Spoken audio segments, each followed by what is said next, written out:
Monster kill! Battle begins. Not a shellacking, because we've seen a lot of this in the group stage. We see a shellacking game 1, shellacking game 2 between the other team winning, and usually game 3, that means it's going to be a lot more hotly contested. It's very rare that it's a shellacking trifecta. There's usually not enough Gaben's Nectar to go around. That is a very scarce resource, much like Gaben's milk. All right, that's a good start to game number 3 with one of the hypest matchups that we have seen thus far in the upper brackets. So whoever loses will still have another life in that lower, and yeah, this is going to be very, very nice. But the Morphling pick kind of dumbfounding the panel to a degree. It's not a hero that we've seen in quite a while. What are you guys' thoughts on this this model, first and foremost? Okay, don't. All right, now that we're past the opinions of the model, what about the hero itself in this game? It's not bad. It's good against Razor, and to be honest, it's not good versus much more than that. I think Pango is one of the better mid-heroes against Morph because you have this mana burn, you have this disarm, you have this constant chain stunning. Morph doesn't like to buy BKB that much. And Alchemist versus Morphling is like sort of a two-sided matchup, but generally Alchemist can hit a timing that Morphling is not too happy against. Avalanche from Jin Q to secure the bounty rune in the top river. I feel like with Morph, does he does not have jump. He has dispose. Poison Touch is reapplying over and over and over, so this looks to be first blood. One more right click, he's going to pop the Fairy Fire in the trees, he gets the dispose off. And why not wanting to take first blood for himself? Obviously, Ame would be the better choice, but they don't have a choice this time around. Either way, PSG.LGD with first blood, still relatively happy with that. Oh, they're swapping lands. Oh. I did not expect this. I really thought that they wanted the Morphling to be against Razor in lane, just because you can waveform away from the Link. But honestly, like, Razors just go for Plasma Field. This seems like a better matchup. We've seen Viper dumpster Razor before. Yeah, I think this is a lot better. I think the lanes in the other way actually would have gone really bad for OG, so I think this is a much better setup, because I think the whatchamacallit, the stupid freaking Viper Marcy, I don't think would have, I don't know. I think this is considerably better setup for OG. And already Faith Beyond having to resort to try to plasma fielding down creeps, because can't really get that close to the wave. And obviously Seb playing the Earthshaker this time around, one of the 2 heroes that he's been spamming a lot in this tournament. Obviously changed that up a bit in this series, which is nice to see. Actually, I've yet to see the Wind Ranger this series at all. The BZM playing the mid Coddle, as Seb actually blocked in by his own Fissure. The Avalanche keeps him in place as well. Big static link from Faith Beyond. Seb trying to limp away as Amar, right-clicking Faith Beyond to a high. I mean, he might be able to get this kill if he just stands his ground. Indeed, he does. Now Jin Q kind of stuck between a Viper and a Rock, and it looks like he is dead as well. So 2 kills for OG in the laning stage. Can't ask for a better start. Yeah, they will maybe. Oh, all right. Innocence ends up dropping to Yuragi. So that's a little bit of a surprising match. I mean, this is a Morphling and Marcy lane like you talked about, as Ame getting harassed out. He gets disposed back into the wave as well, puts down his acid spray, but he drops in addition. And Yuragi just strength gaining back up to a respectable amount of HP, and OG, other than the first blood, it's been all of them to start this game. Yeah, I mean, this is a game where the early tempo matters a lot. This Coddle hero, when he is uncontested and has side lanes that are going okay, he gets this bots and suddenly he starts porting around and things can get really out of control. Suddenly you start chain feeding, this guy gets Vessel, and the game can really slide out of your favor. So, like, how things happen early, how runes are contested, how this Pango's game is, and the side lanes aren't too out of control is like a very big deal this game, since the mids will likely look to rotate. Yeah, in terms of the mids, it feels like this matchup between Pango and Coddle is just a farming. I don't see either of them getting a kill on each other without some sort of a gank. Yeah, it's pretty hard without ganks to kill this Coddle hero. It's just 7,000 movement speed. Nothing to say is doing pretty well so far. BZM backing up to stack some camps, so sacrificing a couple lane creeps to get the stacks in. If LGD is aware of this, fighting these can be very, very good, because giving the Coddle the free stacks is rather spooky sometimes. Nothing to say actually stealing some of those stacks. Easy camp stack, he got about half of it. TP's back to tower. Why? He's going to get disposed, and a big Shadow Wave comes out, but still going to be the death of him. It might be the trade, though. So LGD's able to get something out of this lane, I guess, but still. OG very favorable overall, as Faith Beyond Amar gets tossed back into the fray. He might just right-click again to find this kill, and he's going to get it a little bit later as Seb finds the kill on Faith Beyond, but Amar not getting the XP, kind of a big deal. Yeah, this top lane is very finicky and very high skill. It can swing either way pretty hard depending on what happens, and like, because they both have no TPs now, right? So when they pour it in, this next minute can be very, very impactful for either side. More pressure in the bot lane. We're going to have the Dispose with Marcy's sidekick on Yuragi. That's something, I mean, I haven't gotten to see this patch because Morphling is so underpicked, but going to low Agi and then just getting free lifesteal without having, I mean, he already has the Mask of Madness, with the Morbid Mask on top of it. Yeah, he doesn't need any more regen. That's a pretty nice combo. That is very nifty. I think as long as LGD is able to sort of stabilize in this top lane, get levels, not like chain feed to this Viper, there will come a point where Pango might rotate up here, maybe the Dazzle comes, and this Viper is potentially free food to the tossbacks and things like this. He doesn't typically fare very well against it. More pressure on Y. Looks like he'll live though as the concoction comes out. Taiga will be the recipient of that. This time, obviously, game 1, we saw the position 5 Alchemist not work out super well. This time it was a last pick position 1 Alchemist for Ame. Your thoughts on either of you, Alk, for this specific game? I feel like it's a good game for just because, like the panel was mentioning, there's not much to contest the Alk as top lane. Yep, Seb might be dead. Toss finishes him off. Faith Beyond can take some poison attack stacks from Amar with that Nether Toxin in addition. Already at half HP, gets off the plasma field, has TP now, but might be just resigned to his own death. So Amar, another kill goes the way of OG in this lane. Level 5. That is starting to be a problem. The level 5 is a pretty big point in terms of damage.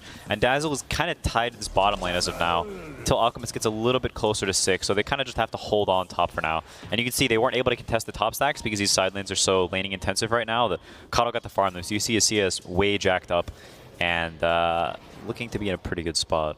Yeah, that is quite the lead. I mean, obviously some of those are jungle creeps, but still, that mid lane.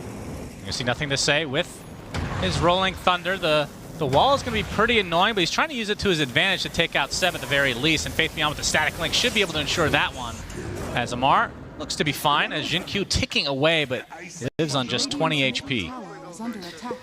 Pretty good situation for OG right now. This Coddle's getting continued to farm. Nothing to say rotates up here, but it's just one support kill. It doesn't really change anything. Viper's still going to be chilling. Maybe Shaker brings him some regen. They're not getting kicked out of bottom lane at any point. Alchemist is still doing okay, but this Coddle has had this free game. The bots are coming up. Probably has them very soon. He's got them already. Yeah, the TPs are going to start coming out pretty soon. There he is. And it'll be a Rebound Dispose back into the creep wave as BZM is here with a big Illuminate, but a nice Grave comes out from Y. Do they have enough to finish off Ame? You can see BZM just so speedy. Yuragi not able to find the distance, but another Illuminate just clips Ame. And that is a big kill for OG, as now they can potentially just finish out this lane with Y getting that second kill.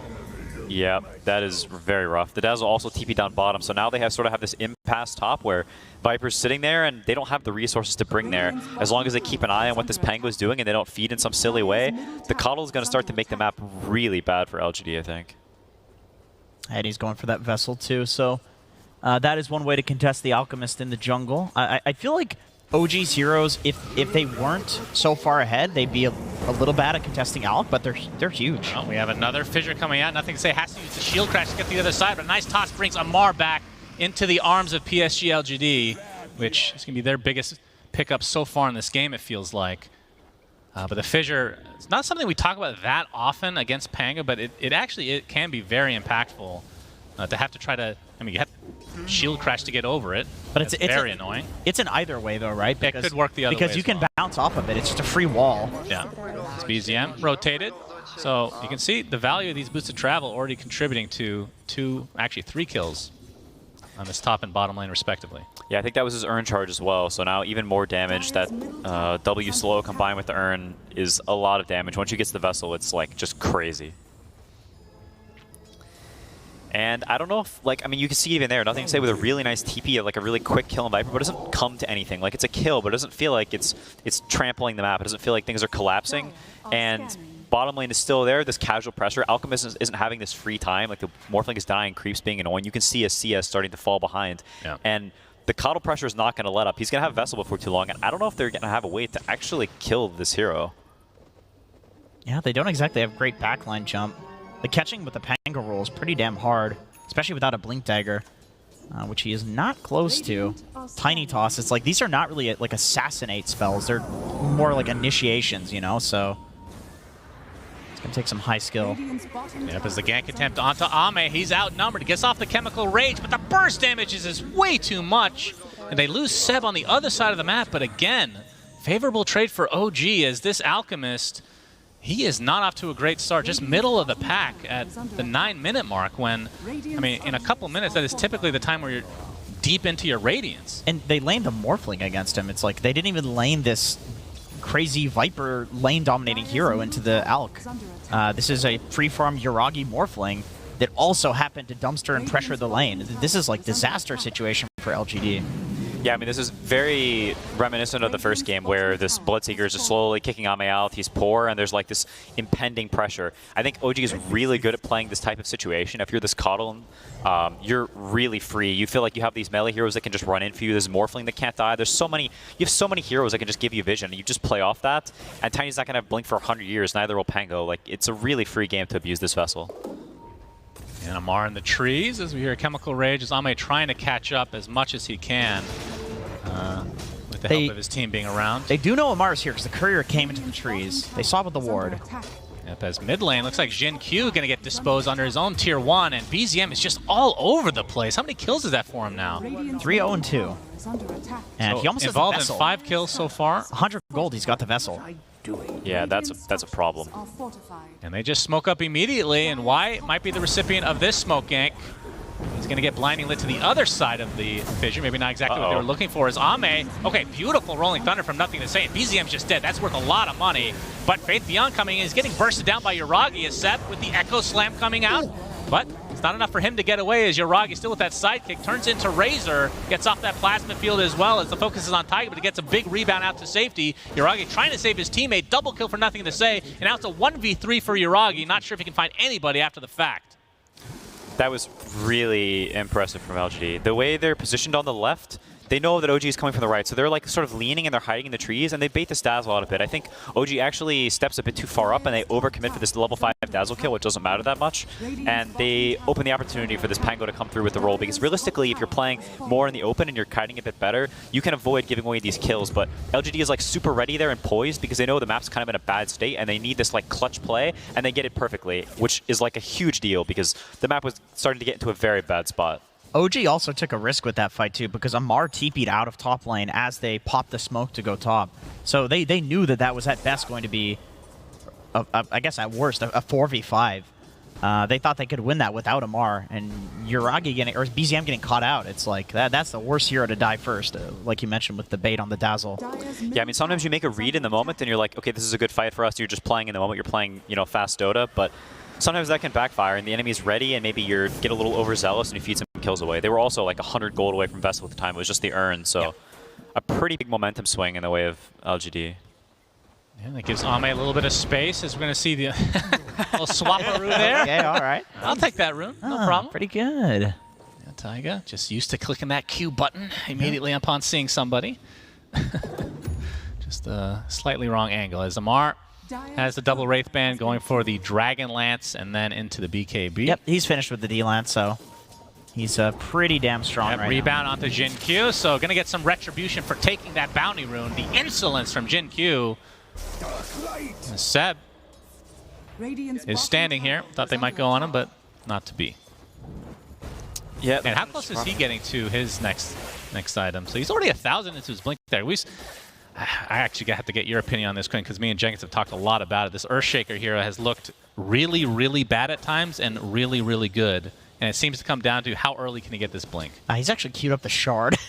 Okay, very good. That's a Seb classic. Yeah, I mean, I think the blink is very important, and also how you can use this fissure. Oh, looks like he's gonna die. Looks like he is dead. Or is he? Getting static length. Another fissure comes out. Just need one more plasma field if he can kneel, but he's actually blocked up by the trees, so Seb limping away. Maybe this little extra life here will make him change his mind and not go for the shard first, although we have seen that from time to time, and it's pretty damn valuable.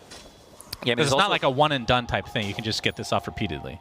Yeah, I mean, it's also a very good shard game because you have a lot of poke damage. You have this long-range Viper damage. You have long-range Coddle damage. So if you're this sort of waddling around Shaker, you walk in, you fissure, bam. Like, you have a lot of this chain stun poke damage. I'm sure they have the Grave, but is a Grave really going to save the guy? Probably not. He's still really slow. He's still stunned. He's probably still going to die. So the Grave isn't really that much of a save early on in the game.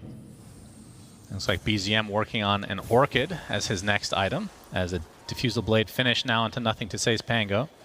So Orchid against Pango, obviously something you don't really want to itemize against. We've seen Lotus Orb in the past. What are the choices, or what are the reasoning for the Orchid other than the Pango? I think a lot of it is just the Pango, but it's also pretty annoying for the supports. If you find some tiny now, he can no longer like Avalanche to reset. You have like planetary Orchid range with this when you pop Coddle ult. So that's a nice term. I like that. When you see this Dazzle, it's just like, you over there, yeah, you're Orchided. Oh, Amar. He's going to get some speed boost thanks to the rebound, but he's not going to outchase Nothing to Say with that Diffusal Blade. The inhibit comes out, and he's going to get stun locked on the stairway. And Nothing to Say gets credit for this one. BZM cancels his TP too. There's no way to save him there when the Marcy TP's out. I like the Orchid against Dazzle. I feel like the big way people try to answer the Dazzle is by jumping and killing Dazzle, but if you have planetary range, why not just... Wait, is that what you said? Yeah. I did say range? planetary. Why not just Orchid him? Like, just... We can focus the frontliner, we can focus whoever we want, because the Dazzle's not going to be able to press any spells. What item is Dazzle going to get to take off an Orchid? There's not... Yeah, it's not happening. Not for a long time. I mean, eventually they'll get a Lotus Orb. It's an extremely good Lotus Orb per game for LGD, but that's still quite a ways away. Well, Ame catching up. He's very close to finishing his Radiance, and yeah, second net worth now. We've seen like the 14, 15-minute Radiance, and the fact that he gets it around this time is actually pretty damn impressive considering how shut down he was to start the game. Speaking of getting shut down, Dazzle's dead. Yes, he is. Okay, anyway, back to what you were saying. Radiance, not bad timing considering the start. Yep. It's that fight around top really bought them a lot of space to be able to like just sort of chill on their side of the map and continue to get the items up. Coddle's momentum is slowed down quite a bit, and this is a hero that relies a lot on that. There is a window sort of in this 15 to 25-minute phase where the items you buy, they're nice if you're owning, like they're really helpful, but if the game is sort of even, the enemy starts getting closer to BKBs and Lotus Orbs and Blinks, and then your game can be a bit more scary to play. So we're sort of starting to get into that range, and if OG doesn't get more tempo, there will come a point where LGD has multiple Blinks and they have BKBs, and things can be harder for this Coddle to like actually maneuver and play. Some pressure to the tier 1 as the fort is now popped from LGD. You can see Jin-Q has his blink, so you get these Avatosses back into enemy lines. But the tier 1 tower is just going to be given up. LGD not ready to defend this. Yeah, Razor's close to BKB, and he's not fighting into Coddle, Viper, Marcy, Shaker No way. before BKB. Yeah, that's... So he's AFK farming. Oh, into the pit. So OG finding a little opening here, and you can see LGD not really in the area. Question is, how fast can they take this?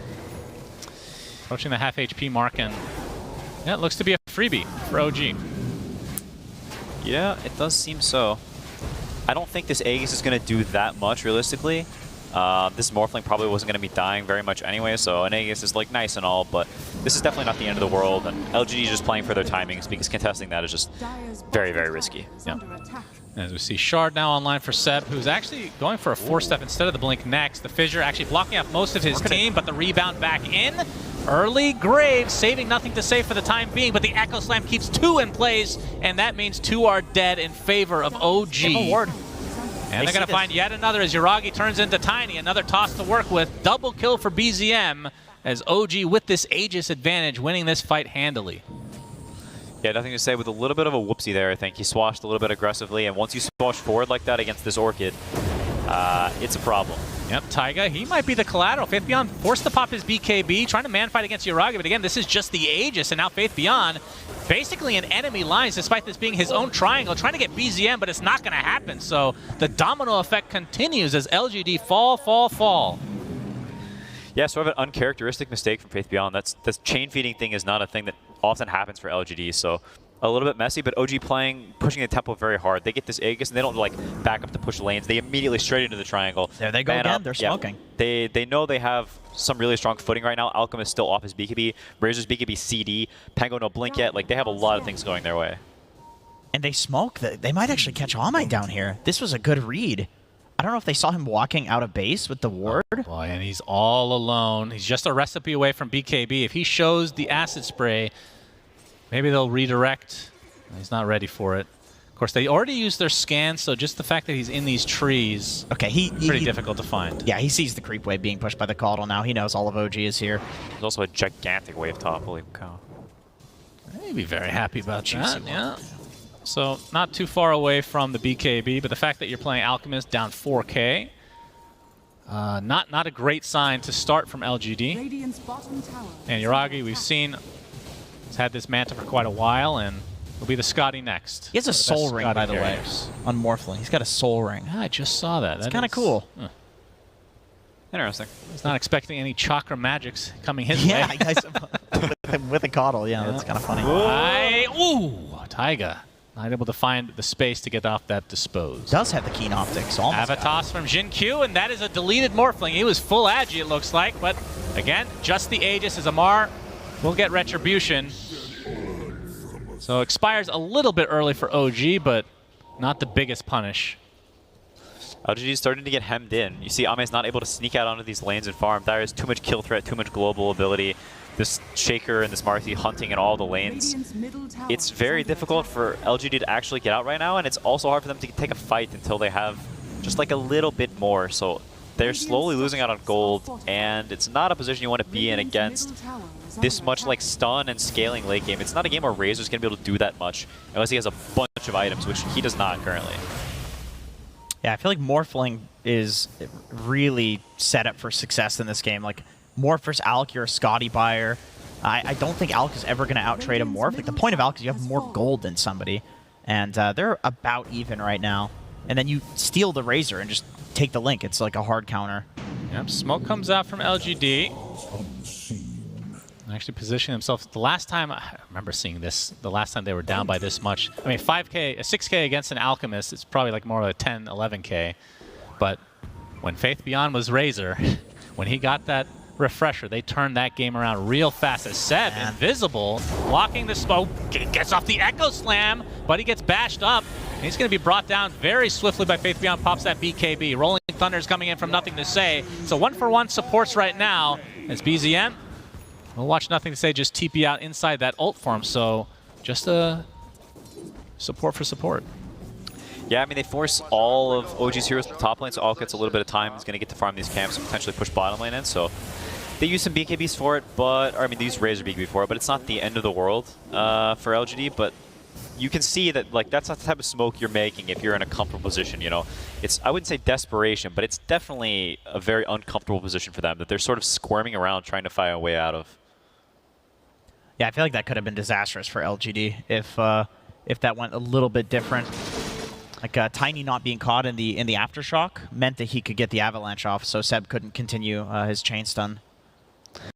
Yeah, you can see the gold lead continuing to mount, and that's with an Alchemist, like you said, against some matchups that aren't that great unless you have more money than them, and he does not have more money, so things can potentially get pretty scary for LGD soon. Viper having BKB as well, you're running out of targets you can jump, and whenever that starts happening and the enemy gets a Force Staff, the enemy gets ways to, you know, continue to shrink the amount of heroes you can jump, things start getting really difficult. You need to play off 100 to zeros, and versus a good team who's aware of it, you're just not going to get that many 100 to zeros. There's Yuragi and company taking the outpost in LGD's jungle. And Seb, is he now going for a blink? I believe he does have Force Staff. Okay, just finished Force Staff, I believe, yeah. So Blink will finally come in. He's going Shadow Blade after. I can't wait to see all this mobility. Seb. I mean, what do you think about going Force Staff before Blink this game? Obviously a lot cheaper, but or a lot easier to get.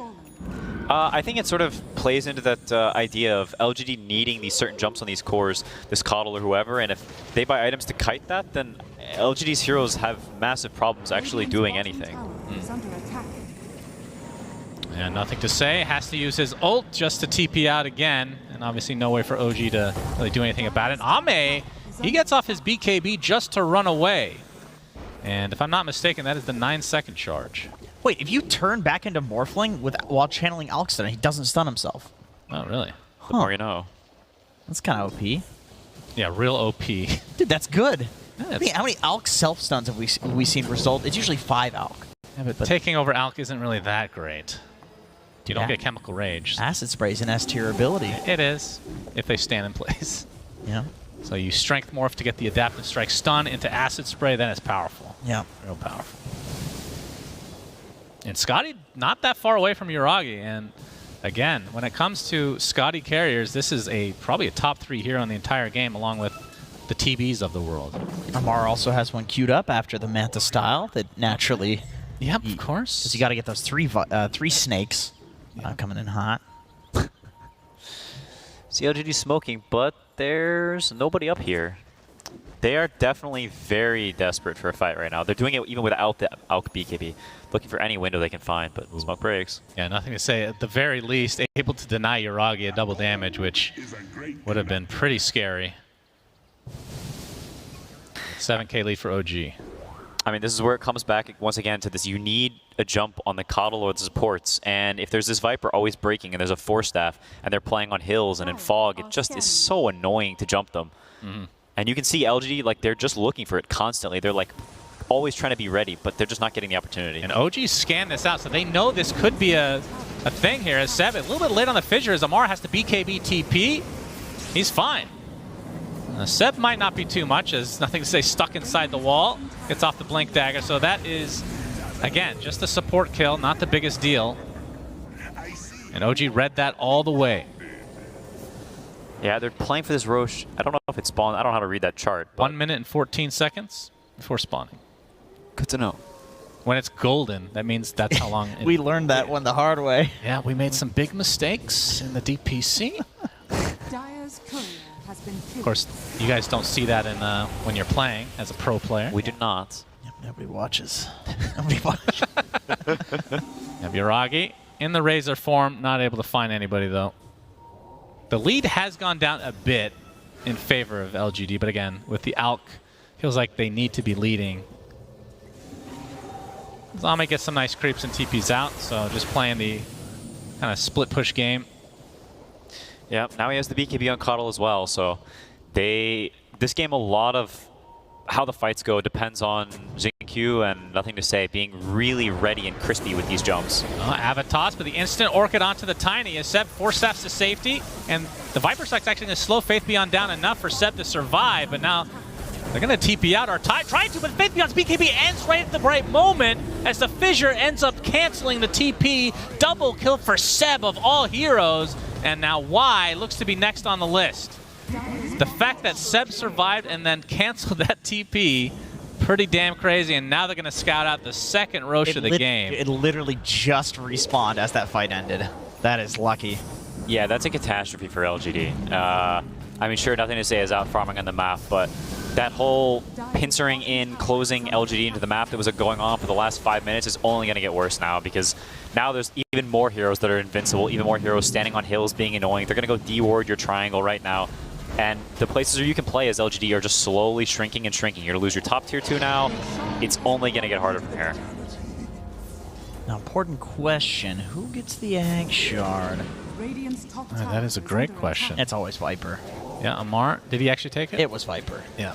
So now they can push extremely fast. I mean, Morphling is one of those heroes that people kind of lose sight of when it comes to pushing, but he's actually very strong because he can just go full Agi and right-click away. Now with the minus armor and poison attack damage from Amar, it's going to be even faster. Xingqiu jumps in with the Avatos, but Amar, instant BKB. Ame trying to focus down BZM. He'll be successful, so dead Coddle right off the bat in favor of LGD, and Amar looks to be next, and nobody actually dying in this engagement for LGD. Dang, that was super impressive. Ame clicked the Coddle in the air with the stun, because otherwise the chain doesn't go off, because Coddle has BKB, so he presses it when he lands if he doesn't get it off, but he managed to like click him in the air with the stun. Wow. And LGD, I mean, I feel like this is a team. We saw them come back from what looked to be, it looked to be literally the biggest stomp, the biggest shellacking of the entire major. It was a top hat. And it was a top hat, almost an umbrella, and LGD came back from it. It was a reverse top hat, so a 7K gold lead against them. You gotta be careful. Yeah, that reverse top hat will get you. Nice BKB timing from Amar, but it's just Wow. BZM not able to play Dota in this fight. That was nice. He might have like shift queued it or something like that. Yeah, it was really impressive. I mean, I think this is a sign of a really good team. Like, that's literally what cost them the Roche before, is they jumped just like a little bit out of position, or like maybe they needed to wait a little bit longer, but it doesn't phase them at all. Like, Jinkyu immediately is still looking at their wards, he's still ready for this jump, and they do it again, because they know that's how they need to play. Like, they can't just give OG the whole map. They have to be ready on these spots, looking for these key jumps, and he doesn't get phased at all, he keeps looking for it, and it pays off big. Like, they just have to keep finding this stuff. It's a very high skill game for LGD, but it's not out of reach. Still 3 minutes left on that Aegis. I mean, the fact that they were able to take that fight for PSG kind of cuts into the Aegis timer, which is exactly what you want to do, because this second rush is typically the time that you want to hit the high ground. And we're going to see that right now, potentially from Yuragi. With that sidekick enabled as well. He's close to AC on Alchemist, which will help a little. Yeah, he has it. Oh, he has it already. He has AC, yeah, building into the Scotty now, so he can actually win the trade with Yuragi. Yuragi bash now, nothing to say. Basically guaranteed to get that with a swashbuckle most of the time, as you can see the building's melting. Tier 3 tower is dead, and OG still with the Aegis for 2 minutes. Question is, will LGD give up one set of racks or just try to delay this? Taiga's in a really good spot here. He's looking for the jump. He put a ward down too. They see everything. I'm just focusing on the barracks, but you can see they relocate poor Yuragi into the enemy lines, but he's able to waveform to safety. Has nothing to say. Already with that ult coming out, Mar has to pop his BKB, standing his ground to try to finish this Rax, and that's exactly what he'll do. And we'll tick out eventually to that poison attack, but now that the BKB's down, he's going to get tossed back into the fray. But Yuragi comes in, deleting heroes left, right, and center. But a nice grave coming out from Y on himself, and the Aegis is down. Y able to rebound to safety. But Ame, I mean, if that Spirit Vessel applied, he's not going to regen too much despite having the Chemical Rage. He's getting stun locked. And Seb actually jumps into his death as Morphling dead. 70 seconds of no Yuragi. Double kill for Ame. Bash coming out from nothing to say, attempting to continue this chase onto BZM, who just recently popped his BKB. Maybe this so he is hits. super fast. Oh, doesn't it? Gonna get off. Oh, he hit him. Yep, he hit him in the trees, No but bash. he's gonna TP out there. Oh. He's so lucky that that didn't bash. So lucky. And OG, they do get the melee racks in that bot lane, but that was not as smooth as they were looking for, that's for sure. Yeah, I can't give enough kudos to LGD for making that hole. I think a lot of teams, if you mess that fight up, as the thing is LGD, the game is over. You lose the game right there. You're going to lose 2 sets of racks, or you're going to lose too many buybacks to come back from that gold lead. But they understand that even though this Morphling has Aegis, it doesn't matter. They still need to go on this guy and chuck him back into base, because you can't start on anyone else. They're positioned too well. You have to go on this guy who's exposed and bait them into the base. And they understand that, and they make this happen. And if you mess it up even just a little bit, you just lose the game. Like that jump right there, so clutch from Tiny. Like so many little things that if they go slightly differently, you just lose on the spot. So that's the first death there for Yuragi. And I'm surprised that he, I mean, obviously with Ame being that low, I can see why. And I mean, the fact that Y is able to survive through this is crazy. But definitely punished. So 1 rack's down, not the end of the world for PSG.LGD. I feel like OG even played that fight very well. It's just that LGD somehow found the openings. Like the OG's chain stuns were good. Taiga, he tried to save. But LGD, they pressed their buttons. They sure did. Smoke on both sides, and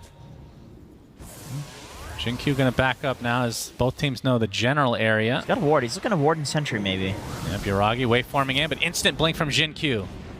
The fact that he even got the Solar Bind off is kind of insane, but obviously too far away now to pursue, as this game is getting a little bit closer for LGD.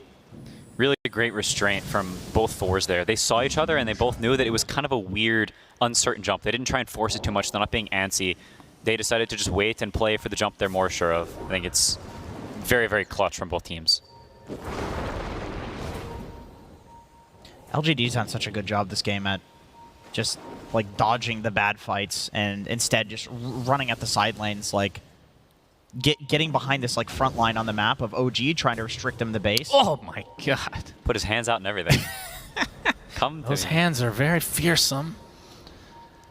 But yeah, next Roche, we won't know for another couple minutes. And that's going to be the big one. That's going to be the one that, in many cases... It's going to be the eggs. Well, now that you say that. The patch has come out. They changed it. Hot fix. 70% chance for the Ags, 30%. Yeah. When you play, do you notice the third Roche? It's like 70-30 refresher shard over Ags. I feel like when I get third Roche, it's refresher. When they get it, it's Ags. That's true. That's true. That's a good point. Confirmation bias there. Yeah. Yes. But BZM, looking towards the Octarine.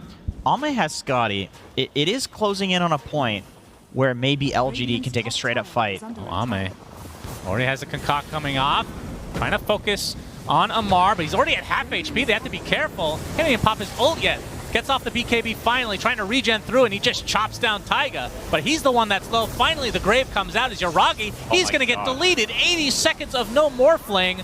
And now Amar looks to be next on the list. Double kill for Faith Beyond. LGD And that's so 4 dead from OG with the buyback on Marcy. Dude, that was insane. They see BZM? BZM in the trees. He's gonna get him. The toss from Jin Q. He does, along with the swash, as he actually gets off his BKB, but he just right-clicked down very casually from nothing to say. So a full team wipe, if you count the buyback.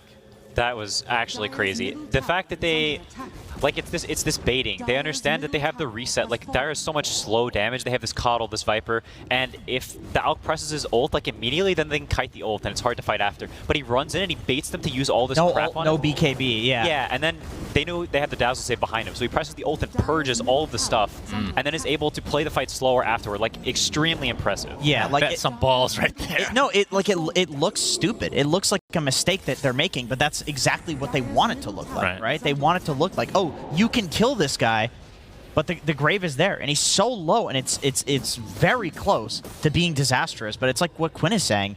It's what they have to do at this point. Yeah, I mean, they get drawn in just a little bit, and they have so much repositioning and annoying, like, repeating stun. They have this tiny, always waiting to toss you back. They have this Pango who's going to chain stun you when your BKB's out. Like, if you don't win the fight really quickly as OG, things can start to get really hairy if the stuns are still alive on LGD, because they're going to keep repositioning you and stunning you and poking you, and it just falls apart over time. And now LGD has the 6K gold lead. I don't think they need to even keep risking plays like that to take fights. Like, they can probably just toss somebody back, and like the fights just get easier for them from here on out.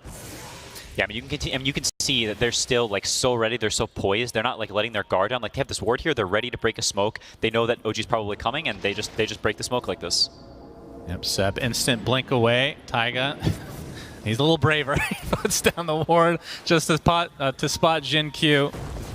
Obviously, those spider legs really helping out his cause. Spider legs on Tiny is so insane, actually. It helps you with the easiest tossbacks in the history of Dota. Really big Arcane Rune. Yeah, that's a good one. This is a very big deal. Also with Lincoln's now on Pangolier, so he is going to be a massive pain.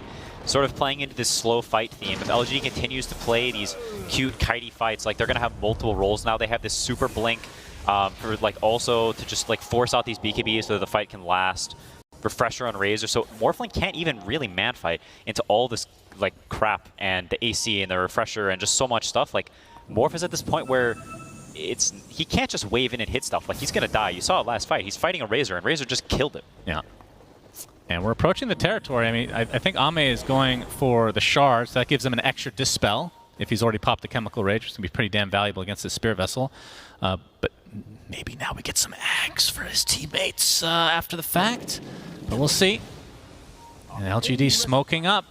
They're trying to get them on these 37-minute items. Side. Yep, Yuragi able to wave from away, but a beautiful double avalanche, which forces the double BKB from OG. Rolling Thunder on the sideline. Faith Beyond taking the right clicks from Amar, but they're actually kind of baiting this, it feels like. The buyback onto the Tiny. Faith Beyond pops his Refresher. That's 2 Eye of the Storms, and this Morphling is completely isolated. He's just going to get right-click down. 80 seconds of no Yuragi, and he buys back, TPing onto the outpost. And it looks like LGD still want to fight. They are not scared of this buyback whatsoever, although Faith Beyond's ult now running out. Dash comes out on the BZM. The Arcane Rune's going to come into play here. He's going to have roll again. I don't know if OG can deal with that. Yeah, so 7K lead for LGD as they know that this is now a 5v4. Seb without a buyback as Roche is now up. But they have to push out these lanes. This bottom rack's starting to bite them a bit. The fact that they require Ame's services to do that. And now you can see the Roche is scouted from Yuragi. Another wave coming as well. Ame might decide to deal with, or maybe they prioritize being here immediately. Jin Q, the fearsome position 4 with the double damage now. Dire's top tower. Obviously just ward. denying that from Morphling pretty damn big. And there you go. Another Rolling Thunder from Nothing to Say. He catches Amar. Only stuns him once, though. Doesn't look like any follow-up will come. So not quite enough space for LGD to go for Roche. Well, I say that. They at least scouted out. Even if they don't kill the Roche off this, they still have this ward that OG's not dewarded, and they killed OG's hill ward. So a lot of times in these Roche standoffs, this hill ward will keep getting placed back and forth over and over again. And if you can, like, sometimes you kill a hero, you smoke, and you just kill the ward, and you put your own ward, and it's more valuable than almost anything else. Because this is still standing here. They still see them. Like, LGD is very happy and calm with what's happening. They're not scared at all. They know what's going on. And OG is lacking vision. They're going to be more inclined to overextend it to LGD, and they're waiting for it. Yeah, Ame continue to push out that bot lane as Yuragi, I mean, he's not getting any farm right now. His services are required to make sure that this Roche is not being taken. And no buyback on the Morphling either, so you feel really bad. You've just bought back and you can't farm any creeps.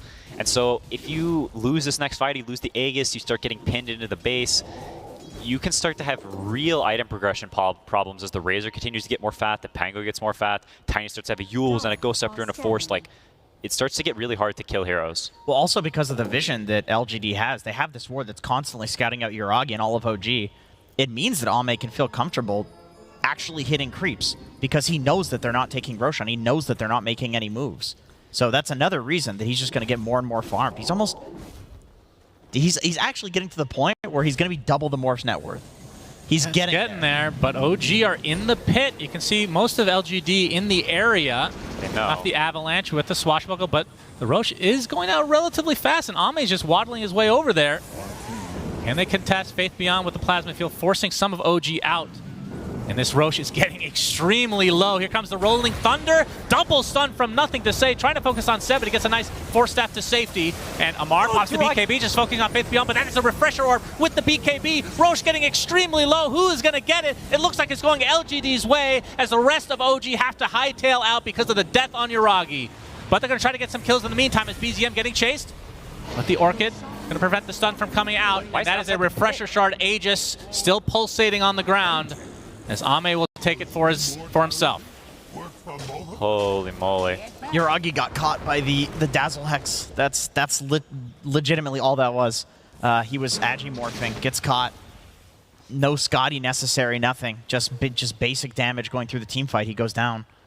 I mean, honestly, this all goes back down to the fact they don't have a gem and they didn't deward the spot. Like, they're just seeing the whole time. So LGD is not in a rush. They're poking. They're fine with this Roche getting low because they know they have the jump coming. They're biding their time for Alchemist to get close enough. Yeah, so he's strength morphing here. There's the Agimorph. It was Alex into Dazzle Hex. Man, yeah, that's rough. That is very unfortunate.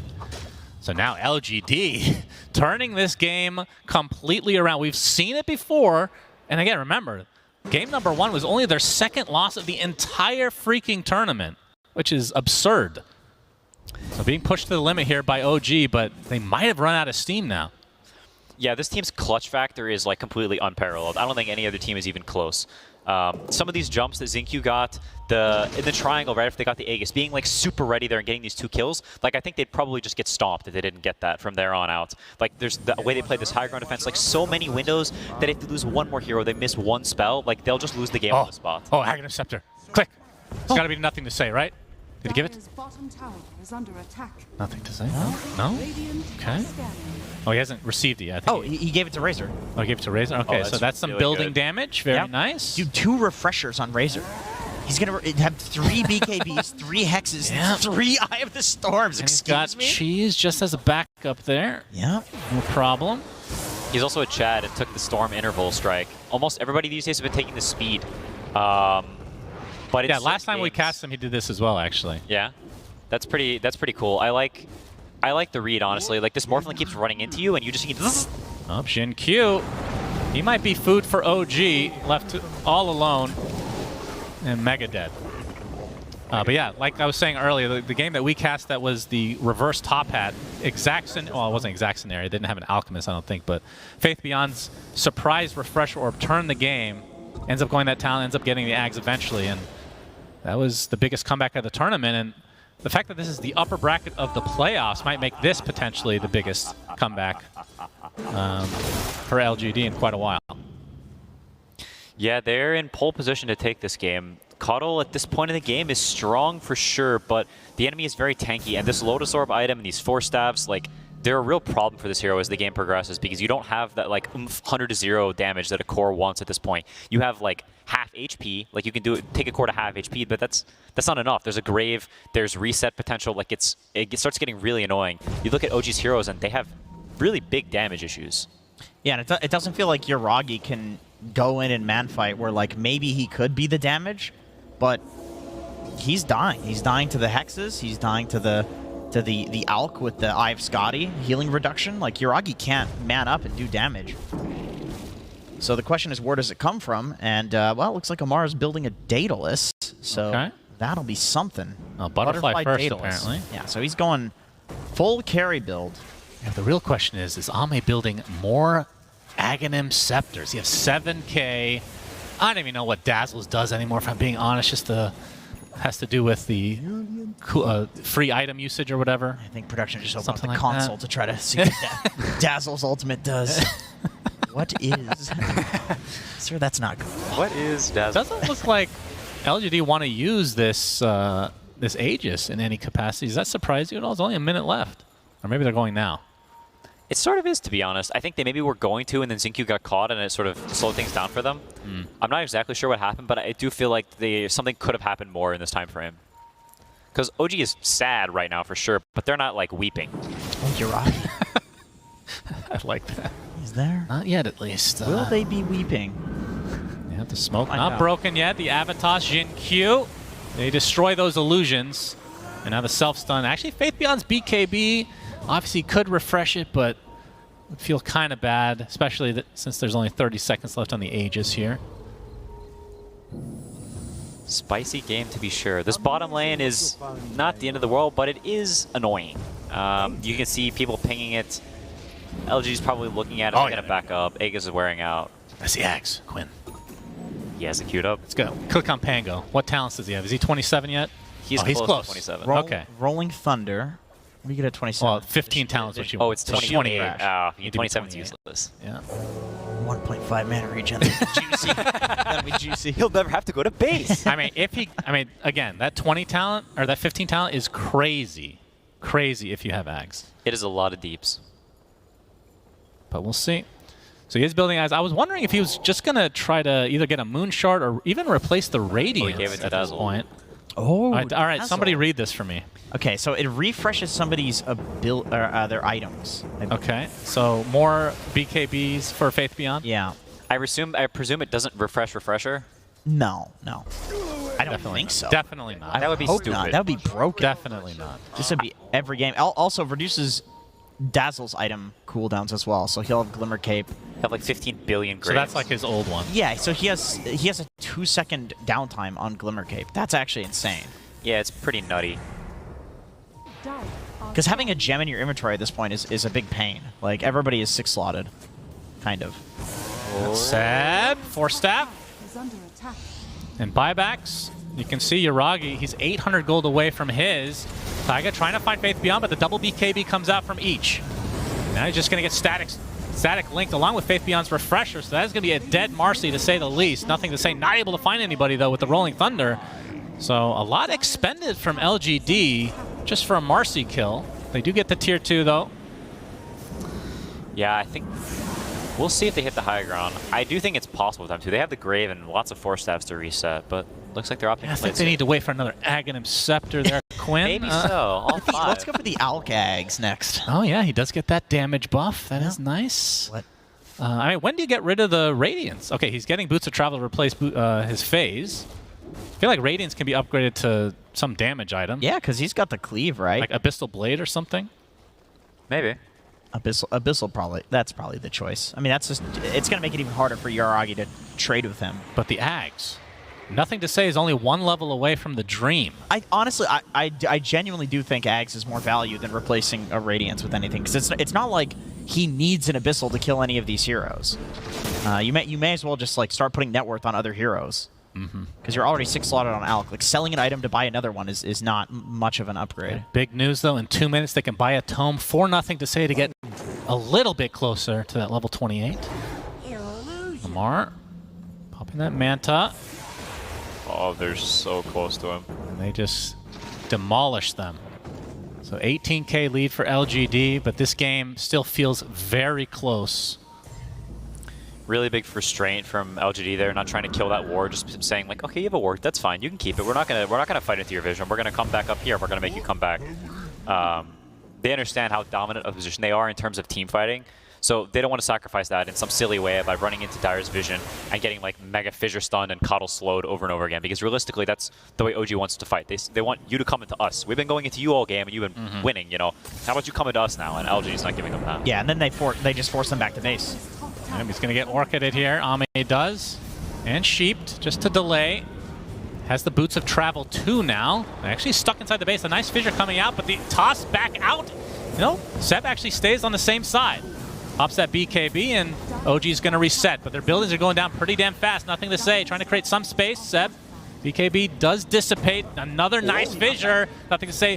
Forced to use his swashbuckle. But the real story is that Yuragi might get caught out here. Now the fissure turning against OG to some degree. Faith Beyond getting the static link and the refresher. He is just decimating this Morphling. That is a dead Yuragi, but he buys back instantly. Seb, Echo Seb comes up, but he dies shortly after. Now the focus looks to be on Faith Beyond, but he's the one doing so much damage. The Basher connects onto Yuragi, gets off the BKB. Amar looking to focus on Faith Beyond in the meantime. It's a double kill for Ame as he continuing his rampage here. There's a nice double avalanche coming out as well. The cheese activated from Faith Beyond. This man is unkillable. Double buyback for OG. Blink from Nothing to Say sets up all of these additional kills from LGD. Dieback on Yuragi. Ultra kill for Ame. And LGD looking very nice to take this potentially in the game number 3. That's the buyback from Ame, though. Jin-Q gets the toss out. Amar stuck in a very awful spot. He gets sheeped. Concoction's coming for him as well, and that is a dieback for him. No buys. 2 sets of racks, and they can go for this actual win here as the GGs come out early here. 24K net worth lead for LGD in the end, and a terrific comeback. The discipline from LGD, it rivals